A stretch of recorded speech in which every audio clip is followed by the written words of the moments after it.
नमस्कार दोस्तों। आज फिर से आप सबके सामने हूं और सच कहूं तो दिल थोड़ा धड़क रहा है, क्योंकि जो कहानी आज सुनाने जा रहा हूं वो मेरी जिंदगी की सबसे डरावनी रातों में से एक है। और हाँ, अगर आपको डर लगे तो बीच में वीडियो बंद कर देना, लेकिन अगर पूरा सुनोगे तो शायद आप भी कभी अकेले कमरे में सोचोगे, क्या वो सच में मेरे पास आ सकती है। तो चलिए शुरू करते हैं। लाइक, शेयर और सब्सक्राइब करना मत भूलना, क्योंकि ऐसी कहानियां जो दिल को छू जाती हैं वो सब तक पहुंचनी चाहिए। और बेल आइकॉन दबा दो ताकि अगली बार जब मैं कोई और डरावनी बात लेकर आऊं तो नोटिफिकेशन तुम तक सबसे पहले पहुंचे। चलो अब असली कहानी में उतरते हैं। मेरा नाम राहुल है। शोलापुर से करीब 45 किलोमीटर दूर एक छोटा सा गांव खंडाला की पोस्टिंग पर गया था साल 2022 में। गांव छोटा लेकिन इतिहास भारी। चारों तरफ खेत, बीच में एक पुराना तालाब और तालाब के ठीक किनारे पर खड़ी वो काली जर्जर हवेली। छत टूटी हुई, दीवारों से पलस्तर झड़ रहा, खिड़कियां टूटी। लेकिन सबसे डरावनी बात, रात को वहां से कभी कभी हल्की हल्की रोने की आवाज आती थी, जैसे कोई बच्चा सुबक रहा हो। पहला तो मैंने सोचा हवा होगी, चींटियां होंगी, कुछ भी। लेकिन तीसरे हफ्ते से मेरे साथ कुछ ऐसा होने लगा जो मैं कभी भूल नहीं पाया। रात के 1:15 बजे ठीक मोबाइल पर अलार्म बजता, मैं उठता और कमरे में खटखटाहट शुरू। पहले लगा कोई दरवाजा खटखटा रहा है। दरवाजा खोला, बाहर अंधेरा, कोई नहीं। फिर आवाज बिस्तर के नीचे से आने लगी, खुरच खुरच खुरच, धीरे धीरे, जैसे कोई छोटा बच्चा नाखूनों से लकड़ी खुरच रहा हो। मैंने टॉर्च जलाई, नीचे झांका, सिर्फ धूल।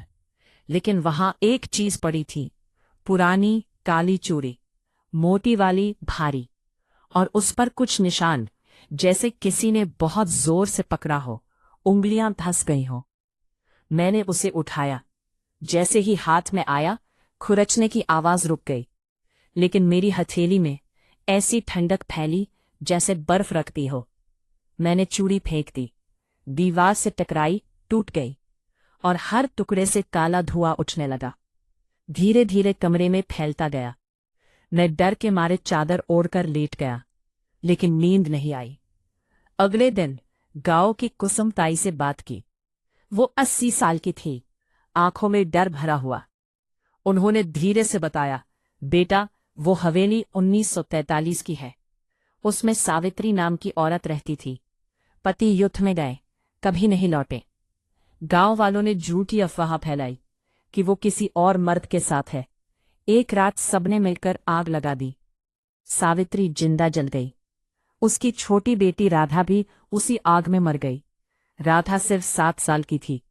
मरते वक्त उसने मां की चूड़ी पकड़ रखी थी। आग में चूड़ी इतनी गर्म हो गई कि राधा के हाथ में धंस गई। कहते हैं राधा की आत्मा आज भी मां को ढूंढ रही है, और जो कोई उस चूड़ी को छूता है वो उसे अपनी मां समझ लेती है। मैं हंसा नहीं उस दिन, क्योंकि मेरे दाहिने हाथ पर वो निशान था, उंगलियों के बीच में काला घेरा, जैसे किसी ने बहुत जोर से दबाया हो। और हर रात वो निशान गहरा होता जा रहा था। एक रात सपना आया। एक छोटी लड़की मेरे बिस्तर के पास खड़ी थी। उसके हाथ जले हुए, सिर्फ हड्डियां दिख रही थी। वो मुस्कुराई और बोली, मम्मी, तुम कब घर आओगी? मैं बहुत देर से इंतजार कर रही हूं। मैं चीखते हुए उठा। कमरा खाली था, लेकिन मेरे हाथ पर अब चूड़ी का एक छोटा टुकड़ा धंसा हुआ था। मैंने निकालने की कोशिश की, खून निकला, दर्द हुआ, लेकिन वो और अंदर चला गया। अब मैं हर रात उसे महसूस करता हूं। वो मेरे बगल में लेट जाती है, ठंडी सांस मेरे कान में लगती है और फुसफुसाती है, मम्मी, मत छोड़ना मुझे। मैंने गांव छोड़ दिया, शहर आ गया, नौकरी छोड़ दी, लेकिन वो निशान नहीं गया। कल रात उसने पहली बार मेरा नाम नहीं बल्कि तुम्हारा नाम लिया। हाँ, प्रतीक। उसने कहा, मम्मी, प्रतीक को मत छोड़ना, वो भी हमें छोड़कर चला जाएगा। अब बताओ दोस्तों, क्या मैं पागल हो गया हूं, या वो सच में मेरे साथ है? और अब तुम्हारे पास आने वाली है।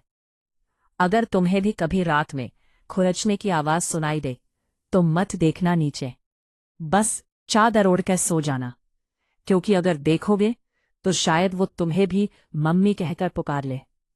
अगर कहानी पसंद आई तो लाइक कर दो, शेयर कर दो उन दोस्तों के साथ जो अकेले रहते हैं, और सब्सक्राइब जरूर कर लेना, क्योंकि अगली बार मैं और डरावनी कहानी लेकर आऊंगा। तब तक खुद का ख्याल रखना, और रात को तालाब के पास या किसी पुरानी हवेली के सामने मत जाना। नमस्कार दोस्तों, अलविदा और सावधान रहना।